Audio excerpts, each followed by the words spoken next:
Hello, I'm Johnnie Walker, and over the next 2 hours I'll be in conversation with one of our greatest singers, entertainers and songwriters.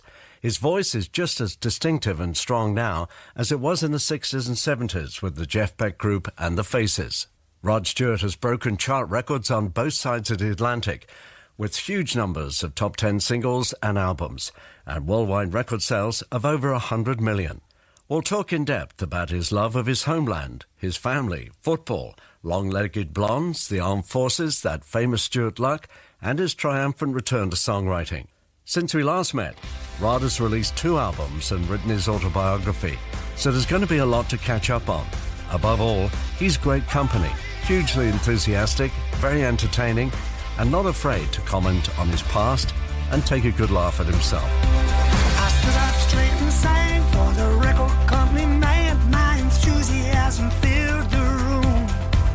I was young and I was keen, with the devil in my stream as I hollered out an old blues tune. We can't sign you, son, cause you don't fit in the mold. It's your hair and your nose and your clothes. I said thank you, gentlemen, for this opportunity. I'll move on down the road. And I remember I used to say, they can't stop me now, the world is waiting. It's my turn to stand out in the crowd. They can't stop me now, the tide is turning. I'm gonna make you proud. So proud, so proud. Well, roughing it was tough, but I couldn't get enough of this rhythm and blues I craved. I was singing it in the pubs, singing it in the clubs, then along came Maggie May. All the things they said to me and all the things I heard, I had a point to prove. Oh yeah, I will climb this mountain with this God-given gift if it's the last thing that I do.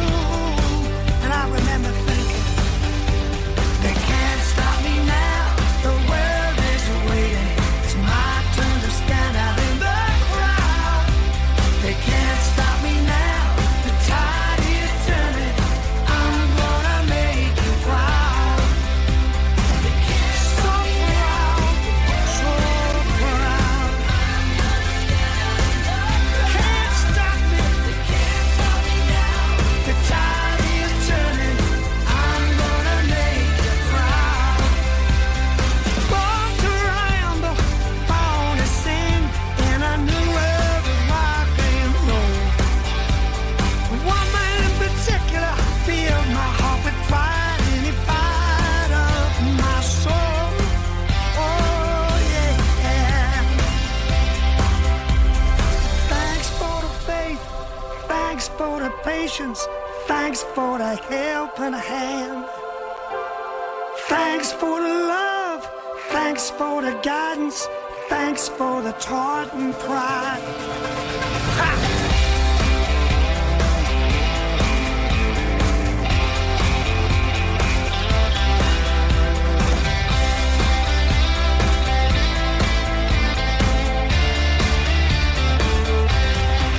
Oh, you can't stop me now, the world is waiting. It's my turn to stand out in the crowd. They can't stop me now, the world is waiting. I'm gonna make you proud. So proud, so proud. Rod Stewart and a song called Can't Stop Me Now from the album Time, which kind of sums you up, really. I mean, you were 70 in January this year. You've done a big tour of Australia and New Zealand, big tour of America coming up. Unstoppable. Slow down, son, slow down. No, never. Don't mention that word, retire. I love it. I didn't. I just mentioned slow down. You were going that way. Yeah. So how are you physically? You look really good. Great, absolutely wonderful. I'm still had to give up the football. The right knee gave out and I miss it terribly. I miss it so much. But keep myself fit, work out 4 times a week. Didn't anybody offer you a new knee and a bit of keyhole here, Rod? We can get you back on the pitch. 3 operations on the right and 1 on the left. And it's just... one day I suppose I'll have to have a new knee, but hopefully, it's all down to keeping the muscles strong. If you can avoid having a new knee by keeping the muscles strong. Bit of information for you there, listeners, suffering from a dodgy knee. So you can't play anymore. That's a big thing to get used to. Yeah, it really is. I can still kick about, with the boys, but I can't, any strenuous running sideways or any of that's out of the question. It's amazing, really. What a life you've had when you look at it, The Great American Songbook series, and now these albums when you're writing your own songs. It's Lady Luck has been sitting on your shoulder the entire time, hasn't she? Yeah, absolutely. It's I'll probably say that, get knocked down by a bus when I go outside. Yeah, I've been so fortunate, Johnny. I really have, mate. And I'm honest with you. If it was all end tomorrow, I wouldn't complain because I've had a fair crack at the whip, as they say. Yeah. When you look at your life, the kind of the important things, music, obviously, long-legged blondes comes into it, football. But I think the most important thing in a way for you, for your upbringing and how you lived your life, is family. Without a doubt, yeah. Stewarts are a very tight-knit family. Obviously, my mum and dad have gone now, but I've got 2 brothers and a sister still alive, and they're all older than me. And they take no nonsense from me whatsoever. And that's kept me really grounded. So it's Don, Bob and Mary, bless you. And you are the 5th of 5 children. Yes. Bit of a gap between, who is it, your sister or your brother? Was before My brother's 10 years older than me. 10 years older? Yeah. So it's fair to assume that you may be a bit of a lovely surprise? Yes, as my bigger brother says, I was a wonderfully expensive mistake. So... He's a lovely fellow. There's a great picture in your book of your dad on the beach in Brighton, I think, in June, with his tweed jacket on. Yeah. So it just shows you the weather hasn't changed much since those days in the 50s. We still all go to the beach when the weather's terrible. Yeah, and there's a lovely interview with your dad, and he was asked about whether he worried about you getting involved in rock and roll and drugs and all that sort of thing. And he goes, "Oh, no, Rod, he's too sensible." Yeah, he was half right. He was half right, but I have to always straighten this one out because I've never really been a big drug taker. I've dabbled, and as I've said many times, I've never bought drugs. It was the only reason is because I played football twice at the weekend, Saturdays and Sundays, and I'd never wanted to mess my body up. You see, there's this thing about you that people accuse you of being a bit tight. Ronnie Wood does, yeah. Yes. Tight as 2 coats of paint, as he squeaks, says. Mate. He squeaks. So, in a way, that's prevented you from getting too much involved in drugs because you'd never buy it. No. It never interested me that much. It was a period I went through in probably the early 80s, which was as bad as it would get. But I've never been a druggy person. A glass of wine and a beer, yes. Yeah. Let's do a song from the new album, Another Country, and a title song. And the thing with this album, you obviously got great confidence from the success of Time. Mm-hmm. So this new one's coming out in the autumn. And you recorded it at home, is that right? Yeah, basically. You can record at home now. It's all done with Pro Tools. We went into the studio probably 3 times. Otherwise, everybody, I think there's only about 12 musicians involved in the whole project. So have you got a studio or just a music room at home? Or? No, I've got a library. And we just take all the furniture out and we set the Pro Tools up and away we go. A lot of it's done on computers now, as you know. And we'd get a live drummer in the ballroom to play if we needed a live drummer. It's so much more fun than spending weeks on end in a studio. I feel like I've wasted half my life being in a studio when nothing's happening, taking a day and a half to get a bass drum sound. It's so time consuming. What was the sort of genesis of this song? I've got great admiration for those that have served in the armed forces, being born just after the war, and for those serving now. And I've often wondered what it must be like to be in Afghanistan, to be in Iraq, to be away from your family, to be away from your kids. And so I try to put myself in the shoes of a service man, stuck out there in the middle of nowhere. Every day I'm away, I've been thinking about you and I can't get you over my mind. You're the girl of my dreams, the mother of my children. I'm as proud as any man can be tonight. As the wind blows heavy down the mountainside and the darkness of night closes in, as I lie in my bed, I can hear your heart pounding far away in another country, far away in another country. And I dream of the day We'll be packing up and leaving this godforsaken corner of the world. Are the boys getting taller? Is your tummy getting broader? Do we know if it's a boy or it's a girl? And I reach out to touch you in the middle of the night, and I swear you're lying next to me. But you're not. I'll wait with my poor heart aching far away in another country. Far away in another country.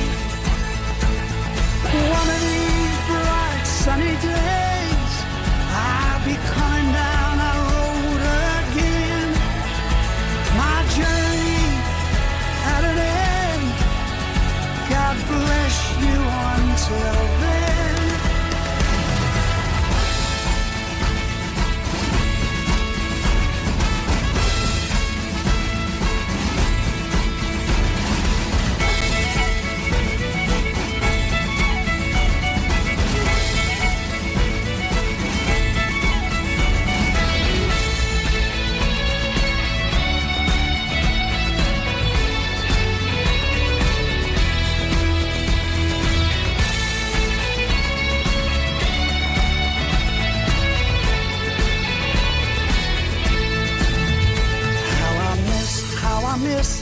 The color of the springtime and the moonlight shining through your hair. Say hello to my friends and all of our kindred. Tell them I will soon be there. There's a tear in my eye as I try to sleep. Are the boys still calling out my name? Tell them daddy's in a fight between good and evil far away. In another country, far away in another country, far away in another country.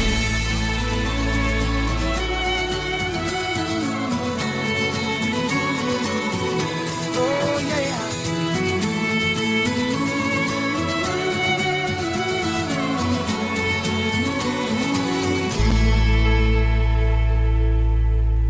Title track from Rod Stewart's new album, Another Country.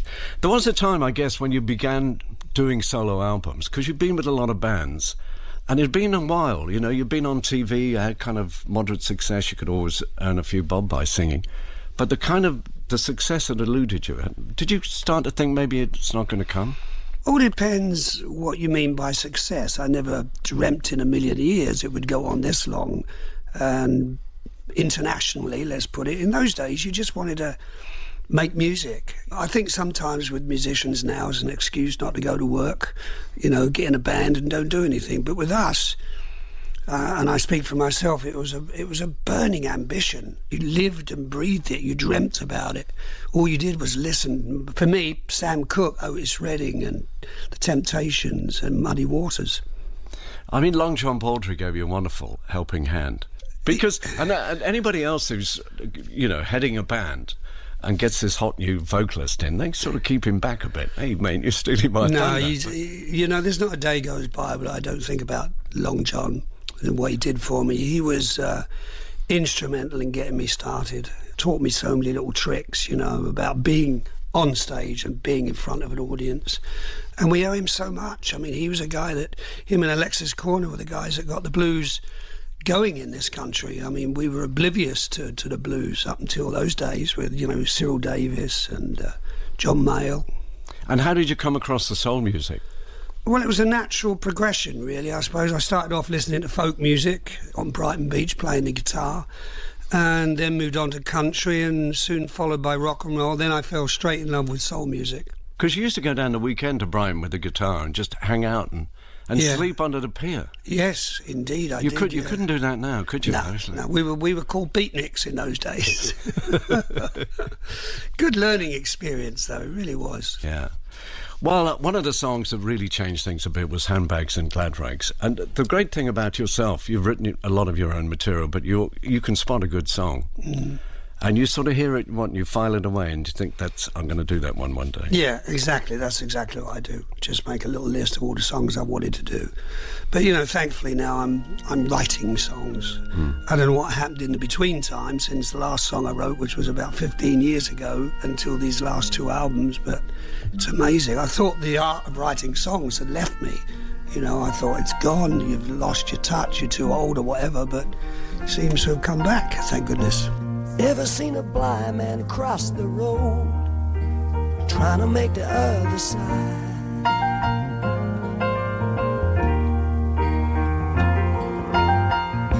Ever seen a young girl growing old, trying to make herself a bride?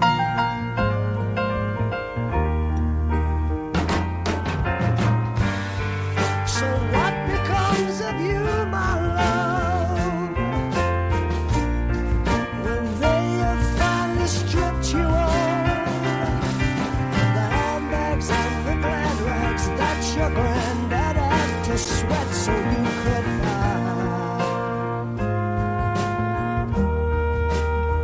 Baby,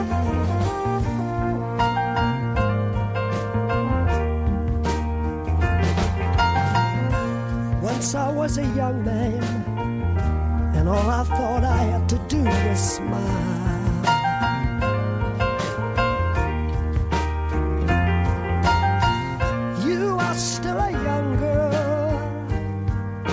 You bought everything in style. Listen, but once you think you're in your act, 'cause you don't mean a single thing without the handbags and the glad rags that your granddad had to sweat so you could buy.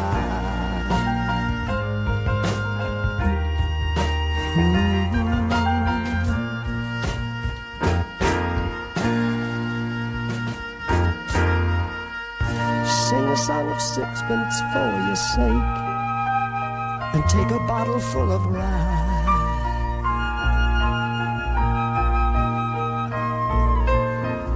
24 blackbirds in a cake, and bake them all in a pie.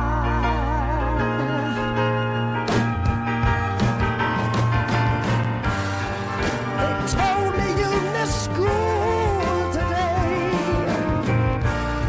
so what I suggest you just throw them all away. The handbags and the glad rags that your poor old granddad had to stop to buy.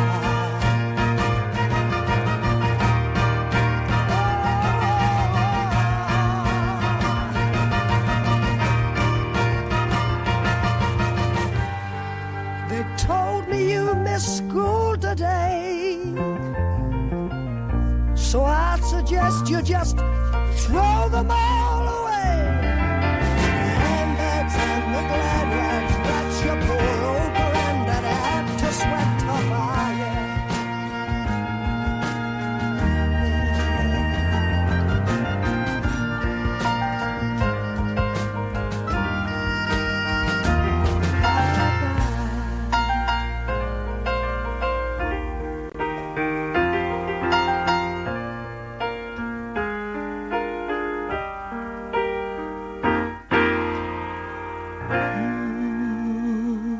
Well, let's talk about the Great American Songbook series, because I love the way that developed. Because you wanted to do that, at least 10 years before you did it? Oh, at longer. least, yeah. Warner Brothers, the record company at the time, said, well, we don't see you as a crooner, we see you as a rock and roll singer, and that's our investment.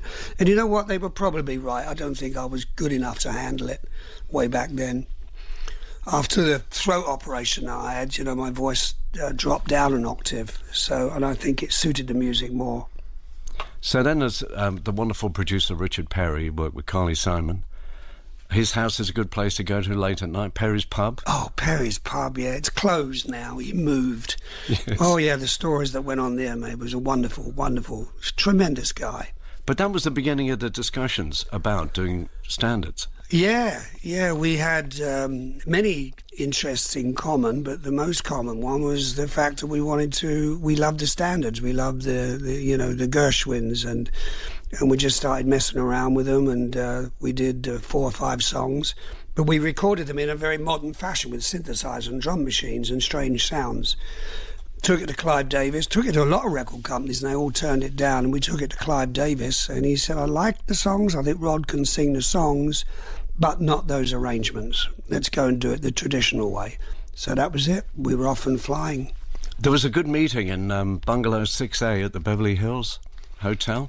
Oh, yeah, that was between Richard Perry, Clive Davis, my manager Arnold Stiefel. I remember it like yesterday, and we were listening to the songs and something wasn't right, and Clive Davis got up and started dancing around the room. He said it must be more Fred and Ginger. Then Arnold got up. Lilting. Lilting. Fred and Ginger, and we were all dancing around the room saying it has to be more like Fred and Ginger. Grown men. But you did get the Fred and Ginger in the string arrangements. Yeah. 27 million albums that sold. It really was a labour of love in the beginning. Well, I'd done 5 since I last looked. I thought it was 22. No, it's incredible, isn't it? Yeah, it really is. And what a good thing to give your career another dimension, really. Yeah. Because a lot of rock and rollers, Mick Jagger and the Stones aside, maybe, there's a few get a bit too old for rock and roll, but then you forge yourself another... Yeah, which is what I want to do eventually. I keep dreaming of this day when I'm going to do the Great American Songbook with a full orchestra and big band. That is down the line.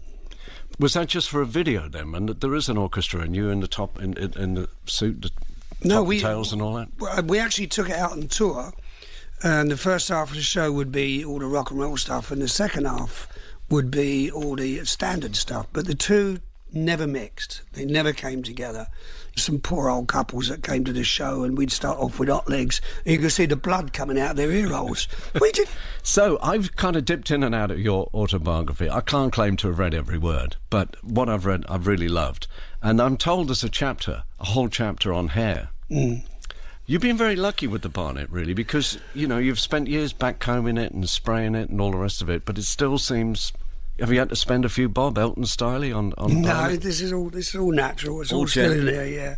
I think it was my manager suggested, why don't you do a chapter on your hair? I thought, are you mad? But the more I went into it and went back in the 60s before I think hair lacquer was ever invented, before I even had a hairdryer, I had to put it under the iron and iron it.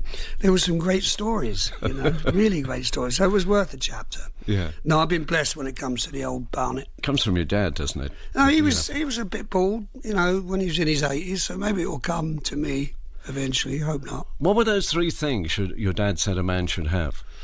It was about 5 things. He said good sport, a good hobby, good lawyer, good wife, and a good undertaker. No, I think it was probably a good doctor. Talking of wives, you're with Penny Lancaster now, and obviously she seems to have done an awful lot for you, to ground you and just to remind you what's really important. She has, yeah, she has. When you have the gaps between relationships, then do you go kind of off the rails just a little bit? Wow, do I go off the rails?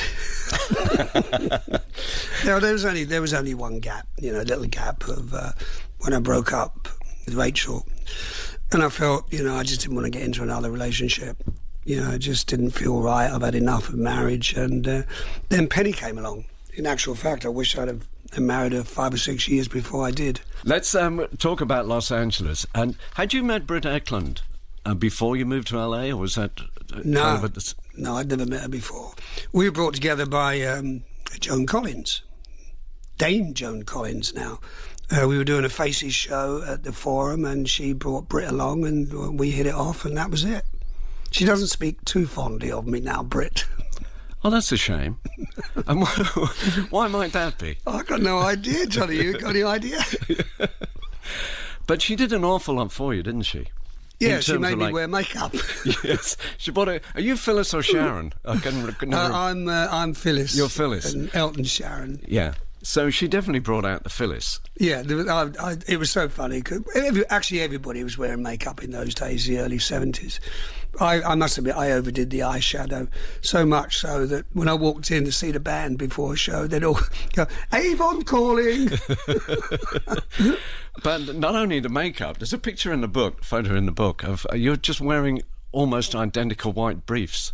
Yeah. Well, you have to Didn't laugh. you look in the mirror, sort of check that one out?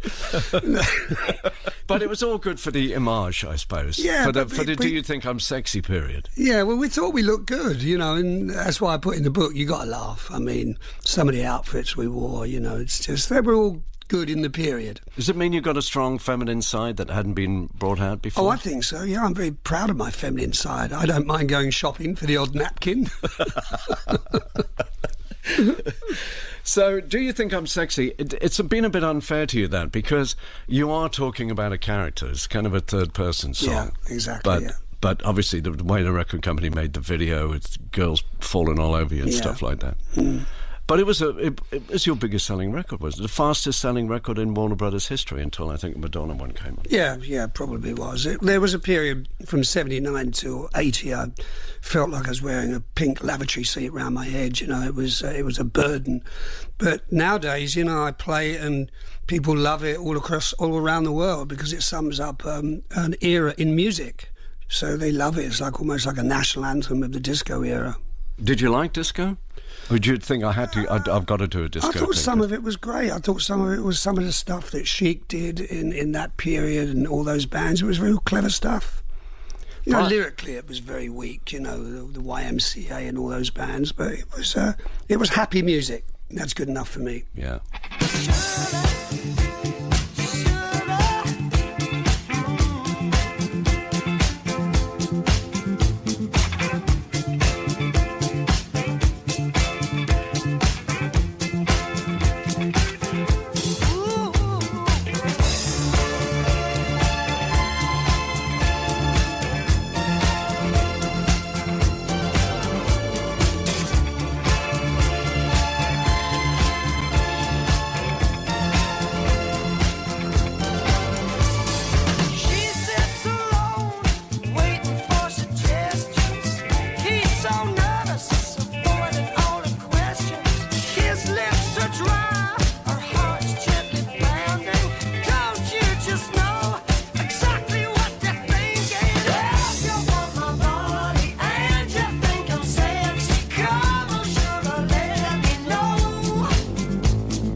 Now, I guess you've broken a few hearts along the way. Do you believe in karma? Oh, I'll say yes. Yes. Because, was it Rachel broke yours? Yeah. And obviously we're the best of friends now because we've got 2 kids together. But you know, I married her when she was too young. I should have known better. In fact, the wedding ceremony, my sister said to my brother, said she's going to break his heart one day, and of course she did. And no fault of hers. I should have known better. She was far too young to get married. But probably was that one of the first times that actually the woman's ended the relationship rather than you just running away? Well, that's been the only one, touch wood, so far.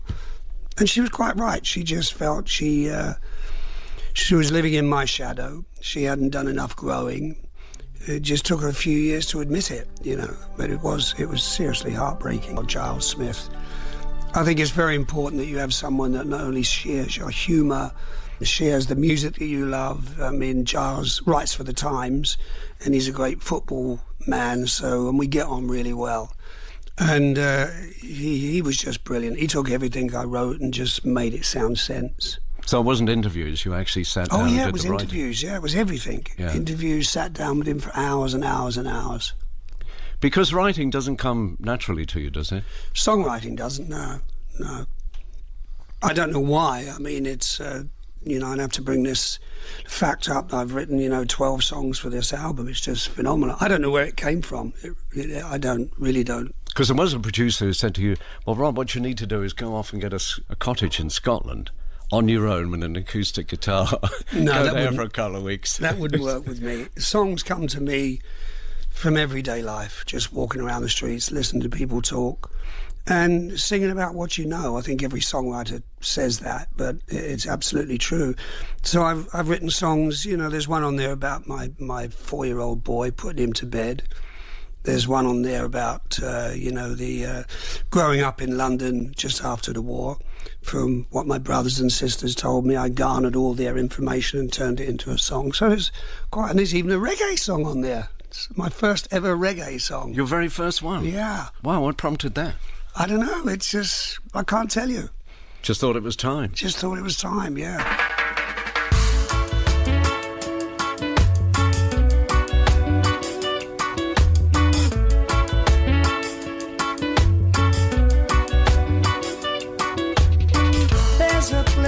That I know, where the ocean is never cold. Happy people in clothes so bright, where the sand is warm and white. Oh yeah, and where the palm trees gently sway, and the sky is never grey.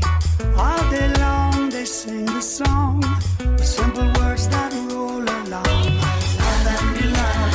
Oh, sing it now, love and be loved. Love and be loved. Oh, sing it now, love and be loved.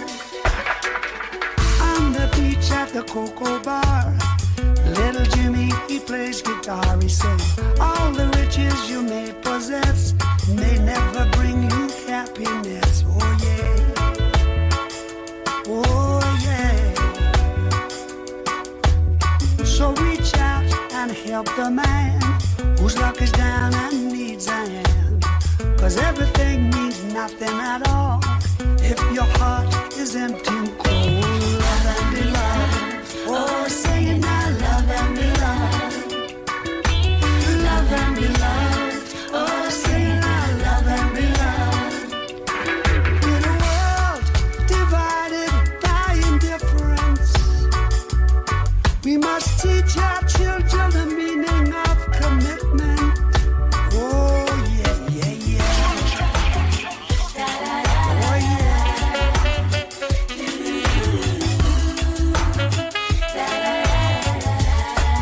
Sing it, girls.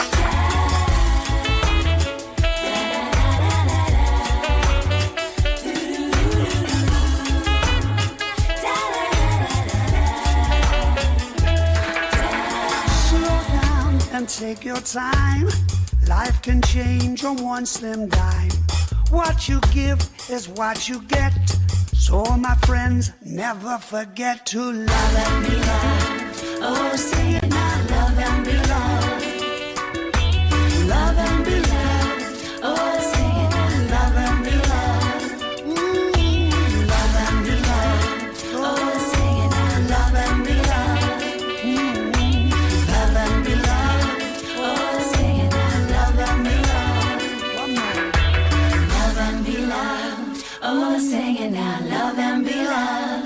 fatherhood is something that's obviously hugely important to you, and your dad was a good example, which you then can take and pass on to your own children. So you're a good dad, you'd say. Well, I think you're always learning as a dad, you know, and in my case with 8 children, I have to be a different father for every child because, you know, there's some of them in their 30s, some of them, you know, the littlest one is 4. But I'm very proud of all of them, especially on Father's Day. You always worry that you're not going to hear from your kids because they're all scattered all around. It's 12 o'clock. I haven't heard from so-and-so yet. Yes. That's it, yes, Father's Day, where are you? But they all text me and call me on Father's Day. Do they ever all get together? Yes, indeed, yeah. We this last Christmas, we had everybody together. Everybody but my eldest daughter, the one that was adopted, Sarah. She wasn't there. But, you know, I think one day we'll manage to pull that off as well, all 8 of us. You sang a song to her, didn't you, Brighton Beach? Yeah. At a concert. Yeah. That must have been such a moment for her. It was, yeah. It's a touching song, that Brighton Beach. We have to ask her how she felt about it. Because what, you were about 18 at the time, and or younger, 17 maybe. And you fell in love with Sue? Sue, yeah. And, you know, if you wanted the best for the child, really the child had to be adopted, which happened a lot in those days, didn't it? Yeah, she was adopted. I only saw her for literally a few minutes before we signed the papers, and that was it. And then we didn't see each other until the early 80s, and she came out to California. We didn't hit it off straight away. She was a punk, you know, she had all punk stuff on, so... But just recently, we've really hit it off. We keep in contact with each other, you know. And I've just learnt that I now call her my daughter, and she calls me Dad, because, you know, I never brought her up. I didn't change nappies, didn't take her to school, so it was hard for me to get to grips with calling her my daughter, and with her to calling me Dad. It's a dad she never knew, but we're dad and daughter now, and it's. Have the parents who brought her up, have they died now? Yeah, they're on the roof now. Right. So yeah. That's great that, you know, that she can have a phase too. Yeah, and yeah. Get to know her real dad. Yeah. You can talk about 8 children now rather than 7. Yeah, absolutely. Good point, because it used to be 7. But that was because you had... That's it, no more. Yeah, not because she'd forgotten, but in deference to her adopted parents. Yeah. I remember when you were only 17. You were the finest girl that my eyes had ever seen. I guess you found it hard to simply just ignore this scruffy, beat-up, working-class teenage troubadour. So we fell in love, and I toured your heart with my out-of-tune guitar. You were wonderful, you were mystical, and the envy of all of my friends. Seems like only yesterday, under the stars on Brighton Beach. Oh, what a time it was, what a time to be alive. Remember Janice and Jimmy, Kennedy and King, how we cried. I sang to you the songs of Ramblin' Jack. You were Greta Garbo and I was Caroline. And we played so hard and we loved so hard, seemed we never ever slept. They were crazy days, they were wonderful days, and I loved you with all of my heart. Seems like only yesterday, under the stars on Brighton Beach. Oh, your daddy had plans that did not include me, and he won't stay away from your door. And I dreamed how I dreamed I could steal your way to some far-off distant shore.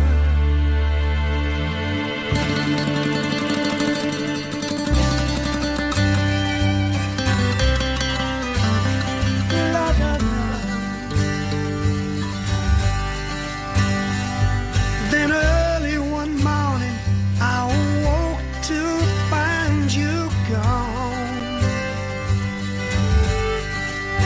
You wrote I love you, baby, but it's time for me to move on.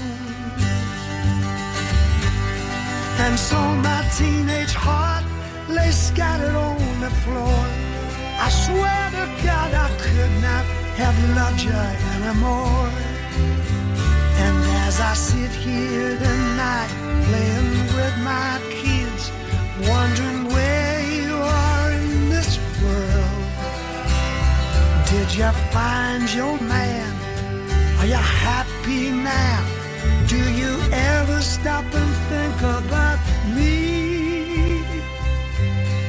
Oh, how I long for yesterday under the stars on Brighton Beach. A little bit of Brighton Beach there, especially for Sarah. Radio 2, Johnnie Walker here, and I'm talking with Rod Stewart. Talking about writing again, just briefly, because you mentioned things happen in everyday life and you make a mental note of it. I think with the Jeff Beck group, on tour in America, chatting up a girl, and you probably wanted to stay longer and she thought, no, I've got to get going. My mum will accuse me of getting lost down Gasoline Alley. She said that exactly. She said, I can't stay, I've got to go home. My mum will, or it's either my mum will think I'm down Gasoline Alley or she'll send me down Gasoline Alley. What on earth did she mean? Don't know, but it's a just great an album expression. title.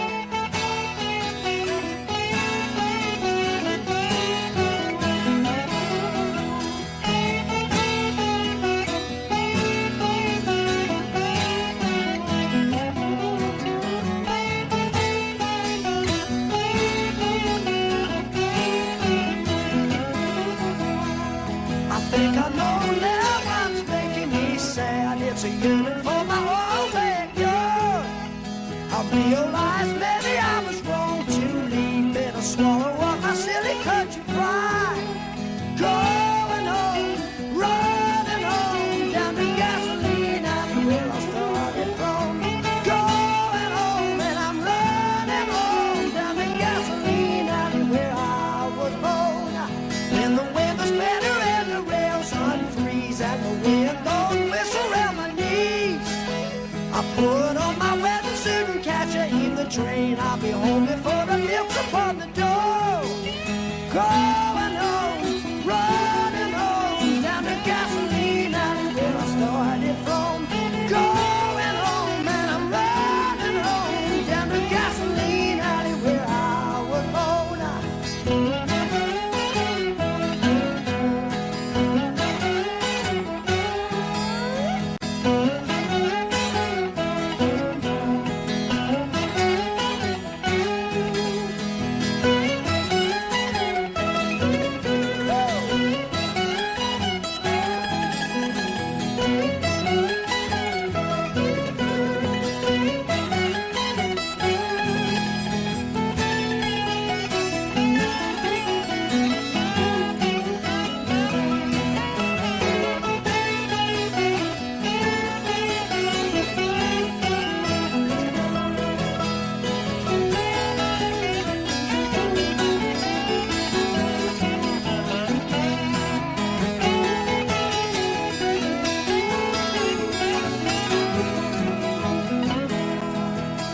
But if anything should happen and my plans go wrong, should I stray to the house under here?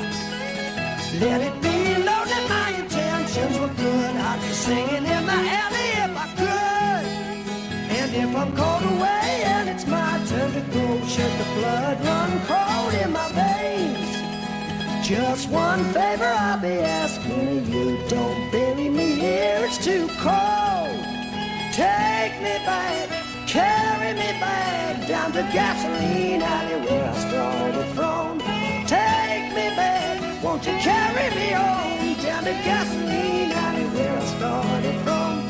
Take me back, carry me back down to gasoline, anywhere I started from.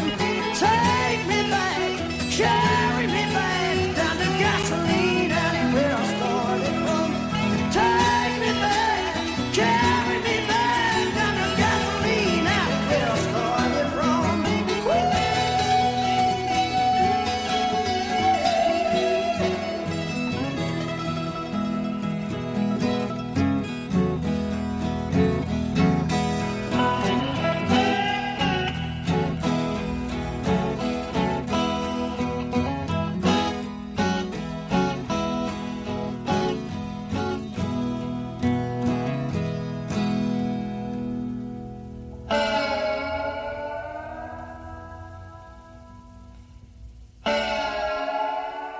So, big year for you, Hyde Park this year. Yeah, the 13th of September. It's a one-off show. I want people to understand that there'll be no Maggie Mays, no I don't want to talk about it's hot legs or do you think I'm sexy. I want to play all the songs that people have asked me to sing that I never can put in the set list. Some of the obscure faces stuff. So it'll be a really unusual night. Are you still planning that, the set list, or? Still working on it, yeah. You know, for instance, I just did this thing with A$AP Rocky, this rap song that he used in A Broken Dream. And I've never sung in A Broken Dream, but I'm going to do it in Hyde Park. You know, True Blue, things off of the early albums. More. And I'm talking with Rod Stewart here on Radio 2.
Another big song in your career, of course, is Maggie May.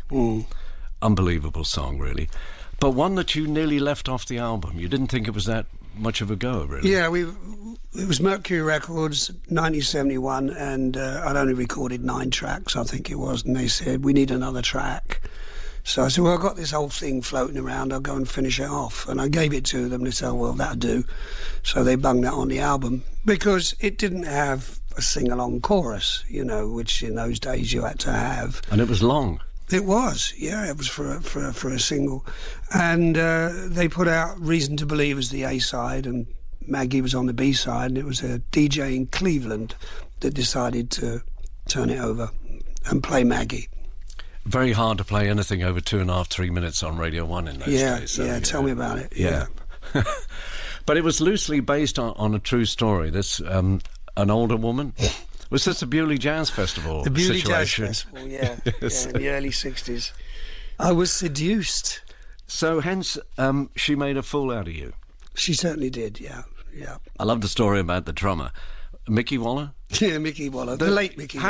How did he make a living as a session drummer without a drum kit? Beats me. It beats me. With Maggie, he turned up with just, I think, a bass drum and a snare. He had nothing else. And we actually dubbed the hi-hat and the cymbals on afterwards when he went to another studio and said, can I borrow your hi-hat and cymbals? And he would invariably turn up with his dog in the studio that would do a big poo in the corner. In actual fact, if you listen to Sweet Little Rock and Roll, it's his dog barking at the beginning of the track. We couldn't keep it quiet, so I just left it on there.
Smelly nuisance barking at the beginning of Sweet Little Rock and Roller.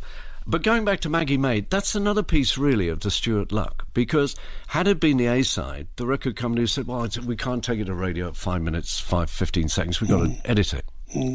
So it would have been savagely edited. We might have lost the mandolin. I mean, I love mandolin on a song. I love mandolin wind. I mean, Yeah. Had you heard that sound and thought, I want to get that on a record one day? Yeah, I don't. The band I put together to make Every Picture Tells a Story all came out of restaurants that I'd been to, and I'd seen musicians and from different bands that I'd seen. So the musicians were all thrown together. And Ronnie Wood played a big part because he played bass and guitar. But the mandolin, I've always loved the sound of it, and the dulcimer. Those instruments weren't used in those days. And also the glockenspiel. But I mean, it's such a staple on a live show, isn't it? Because you can take a break from singing because the audience will take over. Oh, that's the wonderful thing about it. Yeah, songs I don't want to talk about it. First Cut is the deepest. The audience just sing them. And I like to think that we started that sing-alongs. I know everybody does it nowadays, but I like to think we started that with the Faces way back when, letting the audience sing. And I've just carried it on. Because that really completes the circle of the connection between the stage and the audience, doesn't it? Yeah. To get them to sing along. Yeah. And everybody feels like everybody becomes one, really. Yeah. They're all part of the same moment. And do they sing? I mean, Glasgow is probably the loudest. London's really loud.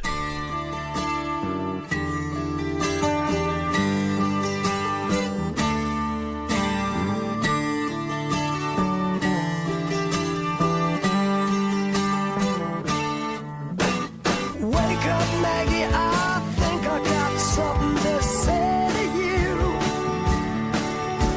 It's late September and I really should be back at school. I know I keep you amused, but I feel I'm being used. Oh, Maggie, I couldn't have tried anymore.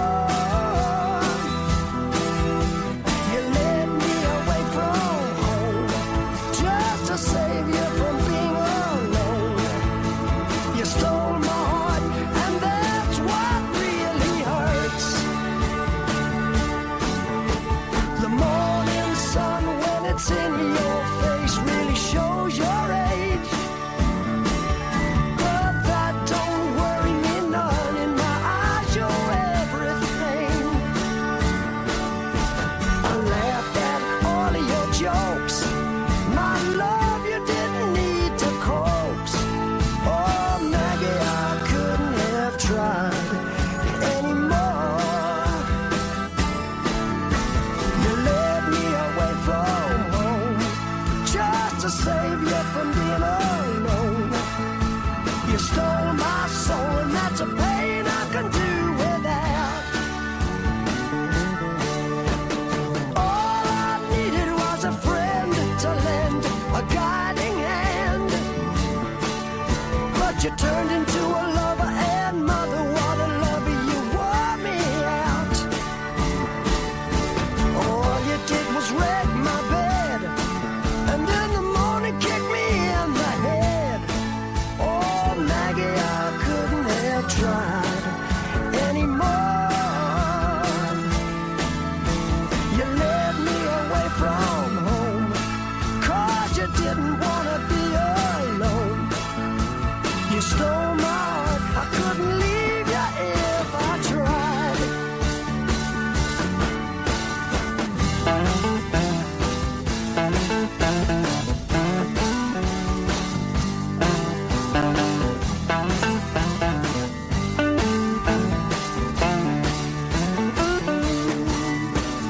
I suppose I could collect my books and get on back to school, or steal my daddy's cue and make a living out of playing pool, or find myself a rock and roll band that needs a helping hand. Oh, Maggie, I wished I'd never seen your face. You made a first-class fool out of me, but I'm as blind as a fool can be. You stole my heart, but I love you anyway.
So for a bit of an oik from Archway, North London, there you are at Buckingham Palace receiving your CBE. What a lovely moment. It really was. Yeah, it came out of the blue. It was totally unexpected. And I've actually, not as grand as a CBE, but I've got an MBE. But you're in the sort of holding room before you go in, with all the other people who are going to... Correct. And you meet some wonderful folk in there, don't you? Yeah. That's the beauty, I think, of the awards, is that lollipop ladies or whatever can get them. Yeah. Are you allowed to say what Prince Charles said? Did he ask if you're going off for a good lunch? No, he's I've met him on several occasions. I'm a big fan. And he usually says, "How's the old voice?" That's 9 times out of 10 he'll ask me that. Yeah. And you received your CBE, it was just 2 weeks after you got married. Yeah, was it really? Yeah. What a great few weeks. Wonderful. Well, isn't, Penny can think, wow, I think I made the right choice here. 2 weeks later, I'm at Buckingham Palace. Did you have to woo Penny a bit? Yeah, of course. Yeah, of course. We, I was hesitant. As I said earlier, I didn't want to get into another relationship. I just had my heart broken. So we really took our time. I think we were courting for 6 years. And it worked out great, because she's just the best thing that's ever happened to me. What's the difference in you now between before you met her and you now? I think communication. I think I'm a better communicator now than I was. Hopefully I'm less selfish. I don't know, maybe you should ask her. Do you think, being a bit selfish, it comes with the territory of being really successful, because you're surrounded by your people, whose job it is to say yes, really. Yeah, absolutely right. I mean, I couldn't even check myself onto an aeroplane. I really couldn't. I wouldn't know where to go, what to do. It's embarrassing, it really is. I've never had to do it. I've always had someone there to do it for me. I think Lady Di said this once, didn't she? Got into a lot of trouble. So I'm going to get a lot of stick. But I've changed now, listeners, honestly. Do you do the shopping? Yeah, I go shopping. Not for food, for clothes. No, just clothes, mate. No, I enjoy... I don't mind shopping for myself. I love going shopping with Penny. I love it. I can sit there, like, men can't do this, but I can. I can sit there for hours while she goes through the whole shoe shop trying on shoes. It's weird, isn't it? Yeah. Well, she's got a nice pair of pins, that helps. Yeah. But most blokes are thinking, come on, get on with it. No, I'm just the opposite. Does she drive or do you these days? Oh, she's a blinding driver. She's 10 times better than me. I used to have a Ferrari, Enzo Ferrari. I could never park. She'd say, "Oh, get out, I'll do it." I remember once being at the Manch in Essex. We'd done an interview or something. I think Penny was there, and you opened up the door of the Ferrari and said, "Get in, love." So she gets in, you slam the door and then lock it and say, "Right, that's sorted that one out." Did I really? I think so, yeah. I thought that was a little bit macho. Oh my God. Now, the reason I sold that Enzo Ferrari, because she's 6'1", is because it was so uncomfortable for her. Yeah, no, but it's interesting that you go for taller women. Why is that? Do you think... Well, Penny's been the tallest. I've never been out with anybody 6'1". And I love the way the press have such a field day with it. We come out of a restaurant, Penny says, "Please go in front of me as we're going to get the same old stuff. Look at Short Rod standing next to his statuesque wife." Because I'm 5'11". I mean, it's tall enough for a guy, isn't it? Yeah. But she's 6'1", and in heels, 6'4". Yes. But you can laugh about it. I mean, there must have been a time when you didn't laugh about what the papers said about you. No, it's always been water off a duck's bottom, really, to me. I mean, if it's true, I don't mind if they take the mickey a bit. You're in a public eye, you got to expect it. I personally feel that the British press, this all could change the mind, have been pretty good to me over the years. But there was, I guess, the "Do you think I'm sexy?" the kind of 80s period. We turn against you a bit, the critics. Yeah, I sort of asked for it. I mean, look at the video. Do you think I'm sexy? Listen to the lyrics of the song. Even though it was, as we said earlier, in the third person, it's still outrageous. But this is always a problem, isn't it? The thing between music that really means something and commercial success, and they don't always go together. No, you're absolutely right. I mean, there's no reason why popular music can't be good music. And commercial success, how many albums have you sold altogether now? So I think 200 million or something, 250 million. I'm not sure. Who's counting? Yeah. Amazing, though, isn't it? Yeah. When you look back, do you think, wow, how on earth did all that happen? Yeah, I do. I'm eternally grateful. I like to think I treat my fans well. I usually will always stop and have a photo taken, or if they're polite, but I've got time for them. In fact, this album and the last album, I sort of made for my fans. I know what they want to hear me sing, so that's satisfying. I think they're going to love this new album. Well, we love the song about, you know, you being the dad and putting the kids to bed and... Batman, Superman, Spider-Man. Yeah. The lovely thing about having children, I mean, you really have been blessed to have another 2 children with Penny, is that, you know, they give you... It's another window on the world and life, isn't it? Oh, yeah. Through their eyes. Yeah, absolutely. It's... I never cease to be amused and in wonderment of what my children can teach me. I would never have had a cell phone if it wasn't for my kids. Never. They said, Dad, we've got to keep in contact. So about 5 years ago, I eventually got myself a phone. And now they don't call me. They text me a lot, you know. Come on, little soldier, you look so tired. You nearly fell out of that chair. Turn down the television, pick up your toys, and I'll race you to the top of the stairs. Cuddle up close and I'll turn out the light, and we'll look for the man in the moon. I'll tell you a story about Gotham City if you promise not to grow up too soon. It's time for bed, my little boy. Lay down your head, and I'll be here when you wake up with Woody and Buzz and a great big hug.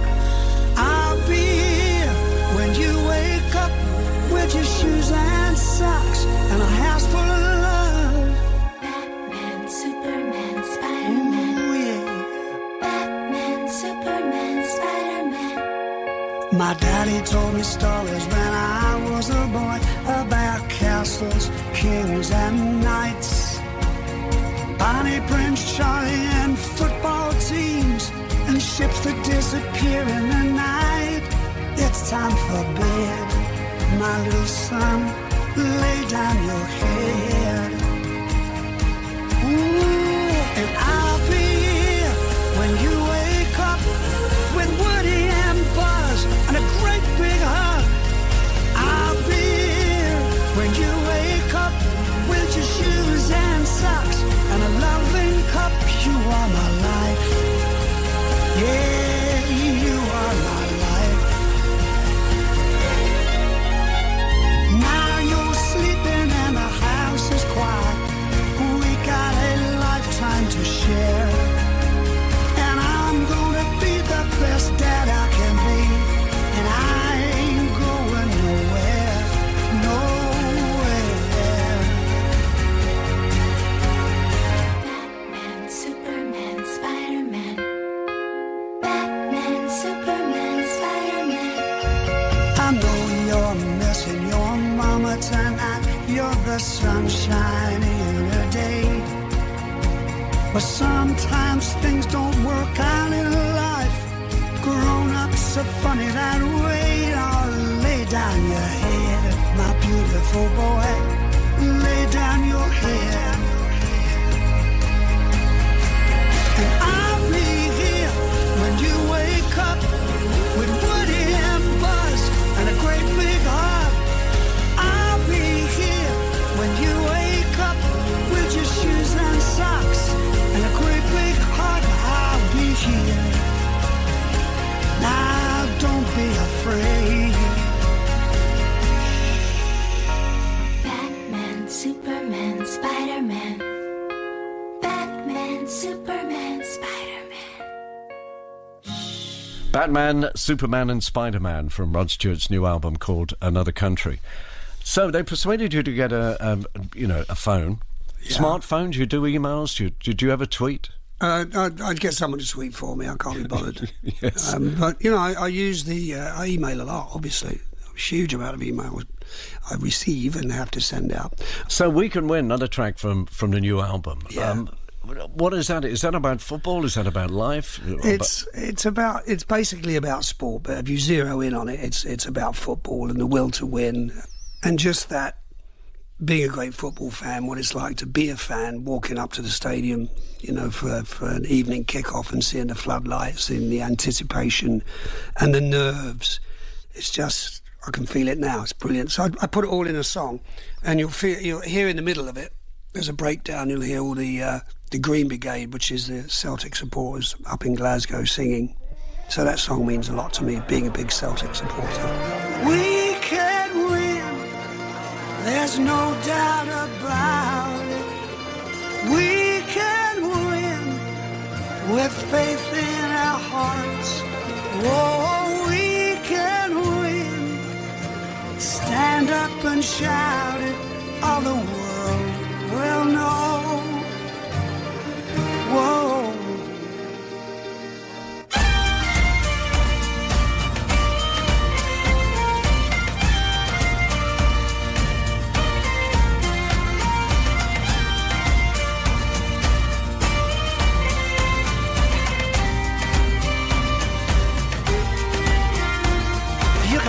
Tension in the air, it's in the pubs, it's everywhere. Oh, yeah. Stadium lights light up the sky, 60,000 crammed inside. Sail on my dreams, sail on my hopes. Oh, we can win. There's no doubt about it. We can win with faith in our hearts. Oh, we can win. Stand up and shout it, all the world will know. Whoa. All right. My heart's pounding like a train. To some of us, it's more than a game. Yes, it is. My knees are trembling, shredded nerves, the language of the universe. Sail on my dreams, sail on my hopes. Oh, we can win, there's no doubt about it. We can win with faith in our hearts. Oh, we can win. Stand up and shout it, all the world will know. Whoa, oh, we can win. We won't be divided. Oh, we can win with God on our side. Oh, we can win. Make no mistake about it, all the world will know. Whoa, oh yeah. All my life, why does it mean so much to me? It's in my blood, my DNA. Here we go. If destiny is in our hands, stand up for the champions.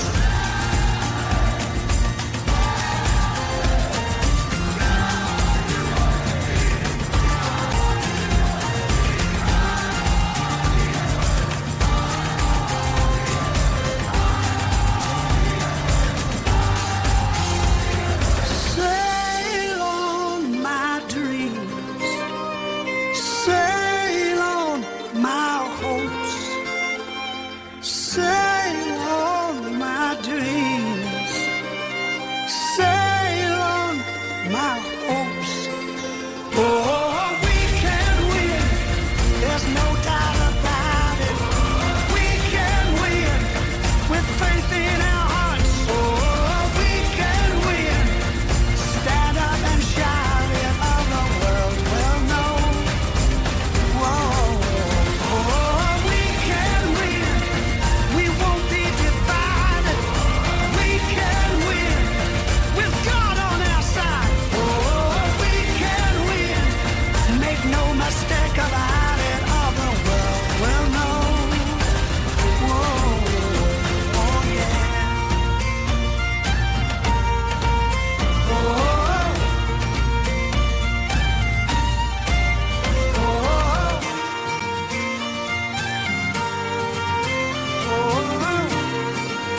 Rod Stewart and We Can Win from his new album, Another Country.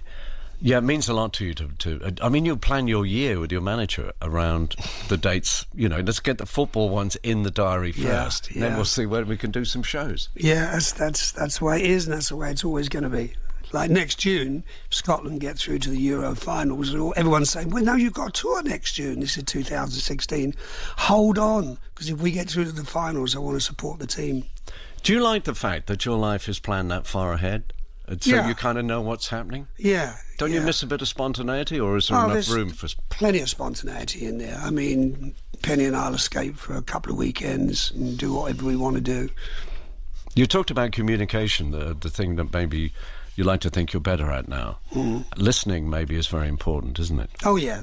I think the two go hand in hand. Because for a man, they think they need to, you know, if the wife talks about a problem, I always get this thing when you want to fix it. And they're not asking you to fix it, really. They're asking for a bit of... Yeah, feedback. Yeah. A bit of understanding, a bit of sympathy. That's true, very true. You're married, aren't you? Yeah, I am, yeah. Just checking. Yeah. Third time. Is it a third time? Third time for me too. Yeah, cancer struck us twice. Yeah. Let's talk about when you were diagnosed with thyroid cancer. Yeah. And, I mean, that's huge, isn't it? You can't think of anything else every waking moment. It was benign. So, but the fact is, when you go into the operation, you don't know that until they get inside. You know, they just say, look, we better have a look at this and we better cut it out, whatever it is. But, yeah, it's absolutely scary. Although I didn't have much time to think about it because it was diagnosed on a Thursday. I was in hospital by Friday and out by Monday. So you didn't really have time to tell Penny? No. You know, it's I was dead lucky, once again, lucky Rod. But I can't say enough about... Men don't like going to the doctors. I mean, I'm in the doctors all the time. I like 5 blood tests a year. I'm determined to use the modern medicine that we have and all the devices that we've got to stop us getting ill. When I got the news, I mean, my wife was shopping at the supermarket. And the first thing I could think of was to ring her up, so you better come here and to share the news, really. Yeah. But you just kept it to yourself. Penny knew, but none of my kids knew, and nobody else knew apart from my manager. I don't know why that was. I didn't want to burden everybody with it. Well, I mean... I was lucky. If you're going to have a cancer, thyroid cancer is the one to have because it's easily detected. It is easily cured. But it's, you know, in the throat. Yeah, of all places, yeah. So, very dodgy operation. Yeah. I wouldn't have liked to have been the surgeon, would you? Well, it's funny you should say that because only afterwards he said, one little slip of the knife and that's your singing career over. Not only that, you won't be able to talk very much either. That's how delicate the operation is. He told me that afterwards, thank goodness. But there still was some time of getting the voice strong again. Yeah, it took me months and months. One minute I'd be able to sing one line from Maggie May, for instance, and then the next day I'd be able to sing a couple of lines. And in the end, my vocal coach, who was trying to get me through this, said, why don't you just get the band together in the garage and belt it out and just keep bashing away at it every day? And that's what I did. Just kept singing every day until I was hoarse. Because it's to do with the muscle, isn't it? Yeah, muscle memory. So the muscles in your throat forget what they're supposed to do to bring out a note. Your voice, I mean, as soon as you hear one of your songs, you know that's Rod Stewart. And it is an amazing gift that you've been given. Oh, it is a gift. Not everybody loves it, mine. Yeah, you're absolutely quite entitled not to like my voice.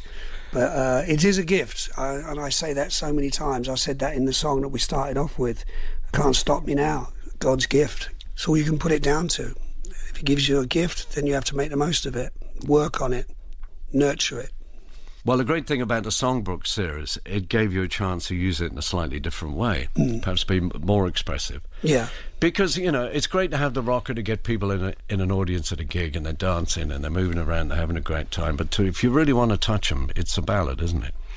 And you've always had this way of interpreting a ballad to sort of make the person in the audience think you're singing it to them. Yeah, I do. Someone once said to me that's the hallmark of a good singer, is if you even if you hear a song on the radio and you feel that singer's singing just for you. And I used to get that when I listened to Otis and Sam Cooke and all the great soul singers, which, you know, I based my singing style on all those great guys. So if we played a song to illustrate that, would it be First Cut is the Deepest? I don't want to talk about it. Any of those, they're all fantastic, Johnny, you know that. Yes. Yeah, always been very modest, right? I would have given you all of my heart, but there's someone who's torn it apart, and she's taken just all that I had. But if you want, I'll try to love again.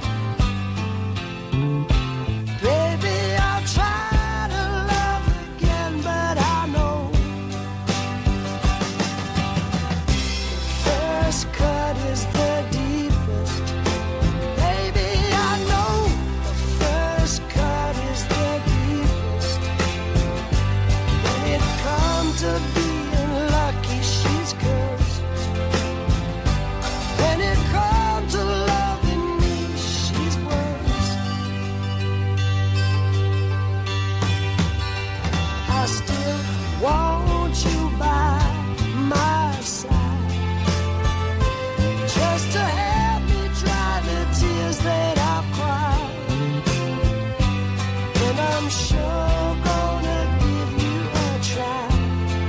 And if you want, I'll try to love again. Baby, I'll try to love again, but I know the first cut is the deepest. Baby, I know the first cut is the deepest. When it comes to being lucky, she's cursed. When it comes to loving me, she's worse.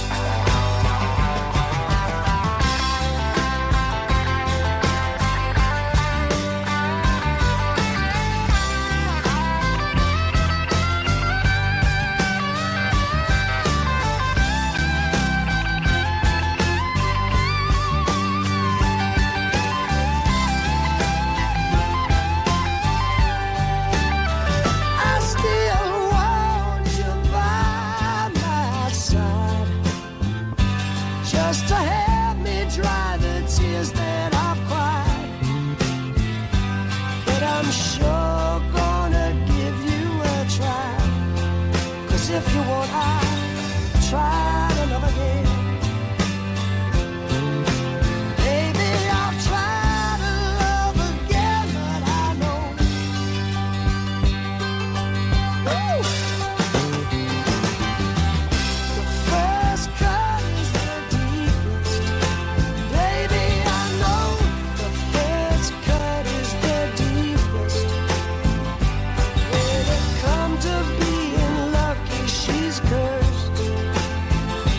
When it comes to loving me, she's worse.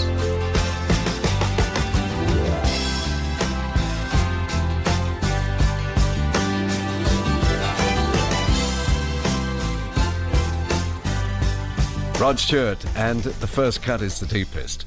Great song, though. Thanks. Cat Stevens. Cat Stevens Yeah. wrote it, yeah. Who else do you admire as an artist, for writer and singer, maybe, over the years? I've always been a big...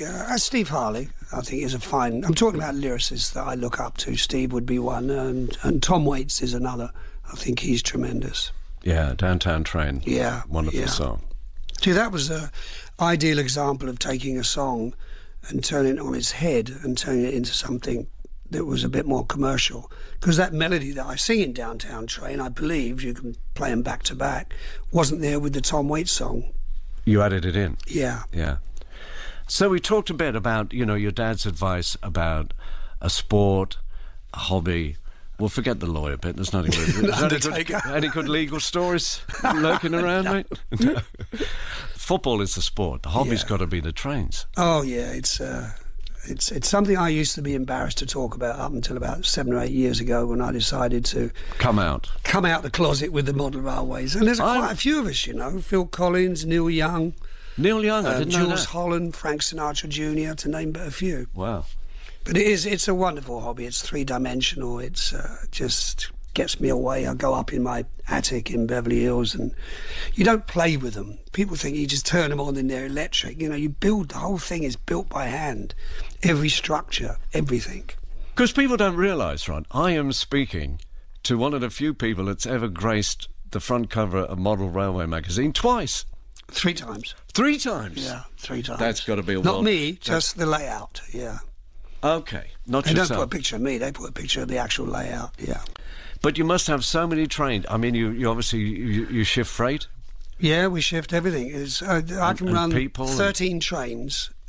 It's all run by computer simultaneously, and it's really noisy. It's brilliant. But you still got the little lever thing. Would it make you go No, slow none or of that. fast? That's It's all like- gone now. It's There's gone. no little levers. Everything's done by computer. Oh, that's not No, quite no the little same, is it? levers. Oh, it's wonderful. Yeah. Even if a train comes off the rails, everything else slows down slowly because there's a derailment. Because it's massive. It's twice the size of this room. Wow. Do the kids love it?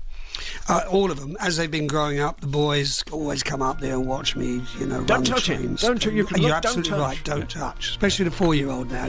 He waits till I look away and his little hand goes up and starts touching the things. Outside another yellow moon has punched a hole in the nighttime mist. I climb through the window and down to the street. I'm shining like a new dime. The downtown trains are full of all them Brooklyn girls. They try so hard to break out of their little world. You wave your hand and they scatter like crows. They have nothing that'll ever capture your heart. They're just thorns without the rose. Be careful out there in the dark. Oh, if I was the one you chose to be your only one. Oh, baby, can't you hear me now? Can't you hear me now? Will I see you tonight on a downtown train? Every night is just the same on a downtown train.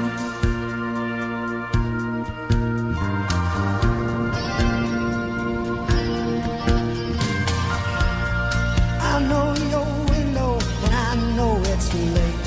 I know your stairs and your doorway. I'll walk down your street and past your gate. I stand by the light of the four-way. You watch them as they fall. Oh, baby, they are having their heart attacks. They stare at the carnival, but they'll never win you back. Will I see you tonight on a downtown train? Every night is just the same. You leave me lonely. Will I see you tonight on a downtown train? All my dreams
You mentioned 250 million albums sold. Yeah.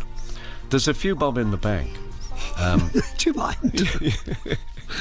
Why, are you not supposed... Is that impolite to talk you about can it? talk about money to me. Yeah, I'm fine with it. Yeah. You've always been very careful with it, as we've discussed. Yes. Yeah. So it's kind of a problem about what you do with it after you're gone. Not wanting to hasten the day or anything like that, but I'm going to knock it all out. you must think about that. What are you going to do? Knock it all out. To what? To where? Spend it. Are you? No, I don't know. I can't even think Any of that. Stewart siblings listening in here? It's bad No, news. they'll be...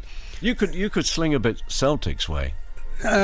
Maybe, I don't know. I don't think about that. I really don't. Well, I'm a true believer in my kids don't get spoilt by money. They all know that I'm not going to make it easy for them. I'm not going to make it tough for them either. So it's a fine line between spoiling your children and the other side of it. You're not allowing them anything and spoiling. There's a fine line because you want them to have some of the benefits of your success, but you want them to earn their own, which is what I try and do. And it's very difficult. But they're all doing well, it would seem. I mean, there's a lot of showbiz children get into trouble. Oh, they've had their little moments, and they've all come through, sailing through beautifully. I mean, Ruby, she's just a fantastic singer. She's writing her songs. She's got a better voice than I have. Renee, she's a dancer. She's at the ballet school here in London. The other two kids have started up a reality show. They're all doing tremendous. And you seem to have, spent a lot of time living in Los Angeles. Mm-hmm. But you haven't really gone California. You maintain your... British accent, that's for sure. Yeah. And the English roots and the Scottish connection. Yeah. Would there be a time maybe when you come back to the UK to live full time? Yeah, there could be, but as long as I've got 4 of the 8 children living in California, I've got to be there for them. Obviously, they're grown up, so they don't need me there all the time. But they want their dad there for 4 or 5 months of the year. And you jokingly said, when the time with the thyroid cancer, if you lost your voice, I'd become a landscape gardener, I believe it was. I can see that. I don't know what made me think of that. I've got no idea. Just off the cuff remark. Yeah, but you've lost football now. If the kind of singing the career came to an end, do you think about what I would do with myself? It does, obviously I've got my hobby and I've got 2 children, but something that will give me the deep satisfaction that singing gave me, I don't know. I think about it not too much. Obviously financially I don't have to worry, but I think the good Lord will give me something that I should go into, to help others maybe. I don't know. Help others play guitar, sing. It'll come to me. So does anything keep you awake at night? Nothing at all. I sleep like a log. No, wake up in the fireplace. Because that's the thing that comes across with you now, is you're very comfortable in your skin with who you are. Yeah. You've learned to, we do need to love ourselves in order to love somebody else. So absolutely. And you got to be, this is what I am. This is accept it as it is, where I think maybe in the earlier days we were all tended to worry about what was thought of us and how people's perception of us, but that doesn't worry me anymore. And what's helped you arrive at that point? Is it just naturally growing older and learning? It's getting older, and certainly my wife, she's helped me a lot, and it's just part of growing up. Are we still growing up, Johnny, at our age? Possibly. Good year for 45, wasn't it? Oh, yeah, brilliant, mate, brilliant. Yeah. Were you born in 45 as well? I was born in 45, Wonderful. Yeah, March. Of course you were, yeah. Well, listen, thank you so much for your time. Tremendous, Johnny. Thanks, mate. We played a lot of your songs. Can we end with one that was written by somebody else? I'm thinking of A Friend for Life. Yeah, I'd love you to play that. Yeah. Steve Harley, one of the most underrated songwriters. Good old Steve. And presumably he knows you've recorded that for the new album. Yes, he does. Yeah, You've given him the good news? Yeah, he's over the moon. I bet he is. Rod, lovely to see you. Thanks, mate. Thanks.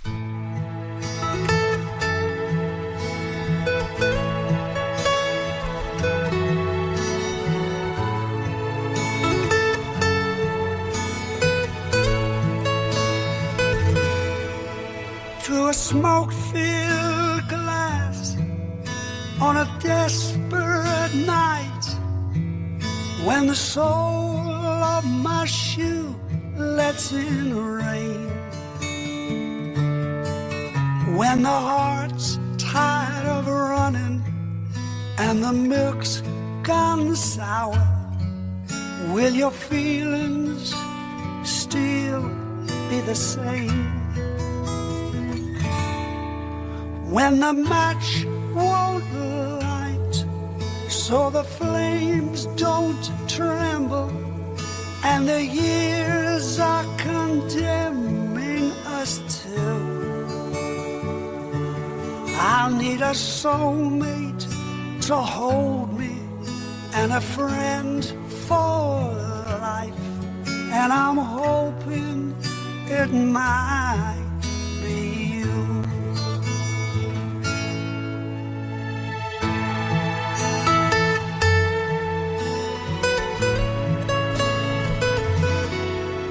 When I think of life as a chance not taken, or as a compromise tinged with regret,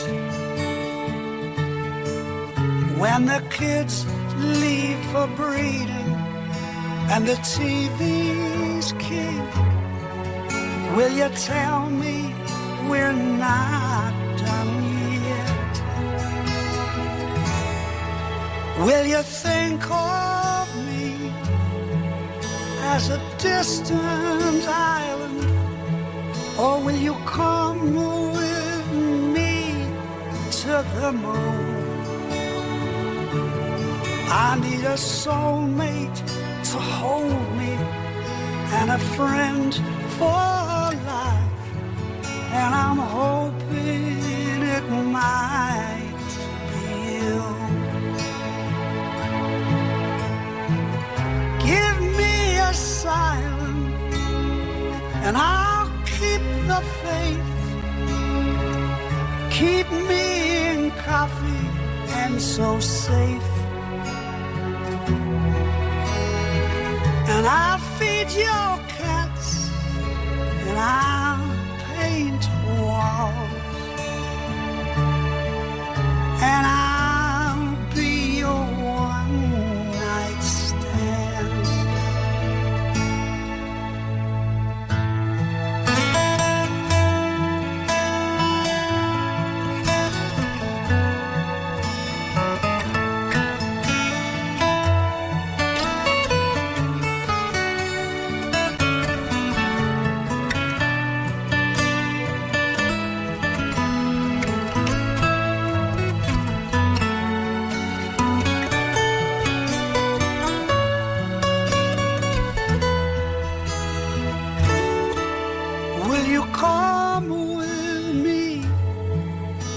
The certain knowledge that the catch is there's no catch at all.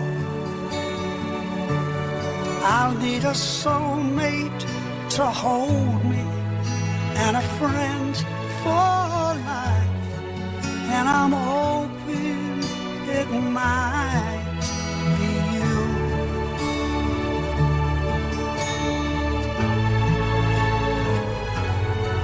Yes, I'm certain it must be you.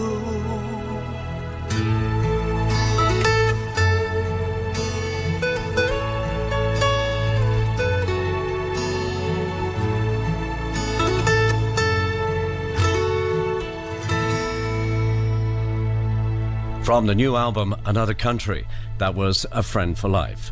This has been Johnnie Walker meets Rod Stewart, and our producer was Mark